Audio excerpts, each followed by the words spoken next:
Assalamualaikum warahmatullahi wabarakatuh. Salam sejahtera bagi kita semua. Perkenalkan, saya Maudy Ayuningrum dengan NIM Channel 824009, Prodi Desain Interior kelas A Pendidikan Pancasila. Pada kesempatan kali ini, saya akan menjelaskan tentang etika. Tentunya kita sering mendengar kata etika dalam kehidupan sehari-hari. Namun, sebenarnya apa sih etika itu? Bagaimana landasan etika bagi bangsa Indonesia? Dan mengapa sih manusia perlu beretika? Yang pertama, pengertian dari etika. Secara etimologi, etika berasal dari bahasa Yunani yang terdiri dari dua kata, yaitu ethos dan etikos. Ethos berarti sifat atau kebiasaan dan tempat yang biasa. Sementara etikos berarti susila, keadaban, kelakuan, dan perbuatan yang baik. Nah, secara umum, etika ini bisa diartikan sebagai aturan, norma, kaidah, ataupun tata cara yang biasa digunakan sebagai pedoman atau asas suatu individu dalam melakukan perbuatan dan tingkah laku. Adapun pengertian etika menurut para ahli, yang pertama menurut Aristoteles, seorang filsuf asal Yunani dan murid dari Plato, ia berpendapat dengan membagi etika menjadi dua pengertian, yakni terminus technicus dan manner and custom. Terminus technicus merupakan etika sebagai ilmu pengetahuan yang mempelajari problema tingkah laku atau perbuatan individu atau manusia. Sedangkan manner and custom merupakan pengkajian etika berkaitan dengan tata cara dan adat yang melekat pada diri individu serta terkait dengan baik dan buruknya tingkah laku, perbuatan, ataupun perilaku individu tersebut. Sementara seorang rohaniawan sekaligus pakar etika di Indonesia, yaitu K. Bertens, berpendapat bahwa etika adalah nilai moral dan norma yang menjadi pedoman bagi individu maupun kelompok. Etika mengatur tindakan atau perilaku manusia dalam bermasyarakat. Etika juga berkaitan dengan moral dan kode etik. Nah, dari berbagai pandangan tersebut, bisa kita simpulkan bahwa etika berfungsi sebagai pedoman moral yang membantu manusia hidup dengan benar dan bertanggung jawab.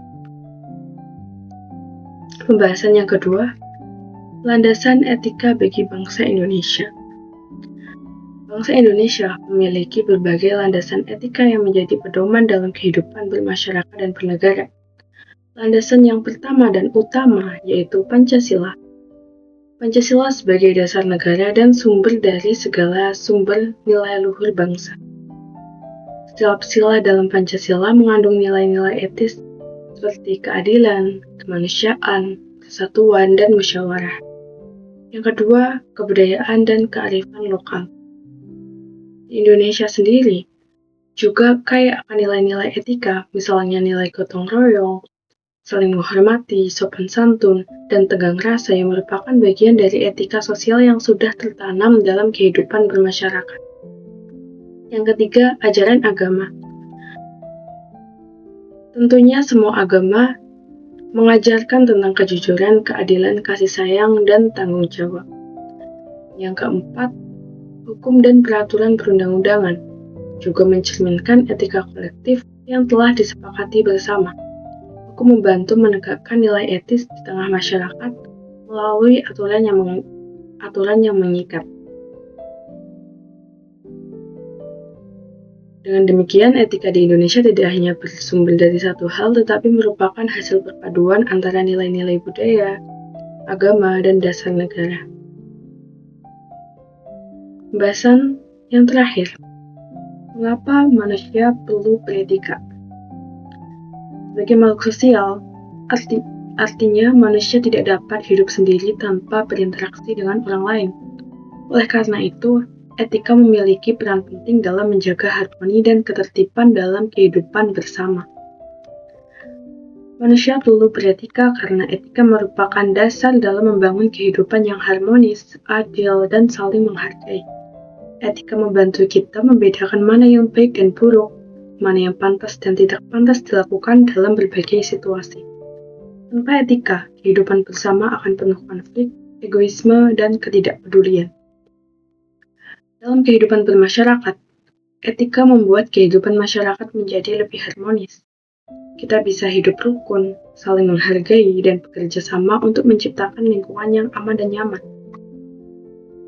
Contoh sederhana, bayangkan saja jika tetangga membunyikan musik keras-keras setiap malam tanpa peduli orang lain. Tanpa etika, dia mungkin saja merasa bebas melakukan apa saja, tapi bagi tetangga yang butuh istirahat itu sangat mengganggu. Dari hal sederhana seperti ini tentunya bisa memicu pertengkaran atau permusuhan. Dalam konteks hukum, etika menjadi dasar pembentukan norma dan peraturan. Hukum yang adil biasanya berakar pada prinsip etika yang diterima secara universal, seperti keadilan, kebebasan, dan perlindungan terhadap hak asasi manusia. Dalam hubungan antar individu, etika mempengaruhi sikap kita terhadap sesama. Etika mengajarkan kita untuk bersikap jujur, sopan, dan tidak merugikan orang lain. Hal-hal sederhana seperti menepati janji, meminta maaf, dan memberi bantuan pun merupakan bentuk nyata dari perilaku yang beretika. Dengan demikian, etika bukan hanya bermanfaat bagi individu, tetapi juga bagi masyarakat secara keseluruhan. Nah, dari pembahasan tadi, bisa kita simpulkan bahwa etika adalah pedoman penting dalam kehidupan manusia. Oleh karena itu, kita perlu menerapkan etika dalam kehidupan sehari-hari dimulai dari hal-hal sederhana seperti berkata jujur, menghormati orang lain, dan bertindak sesuai norma yang berlaku. Sekian video dari saya. Terima kasih telah menyaksikan. Wassalamualaikum warahmatullahi wabarakatuh.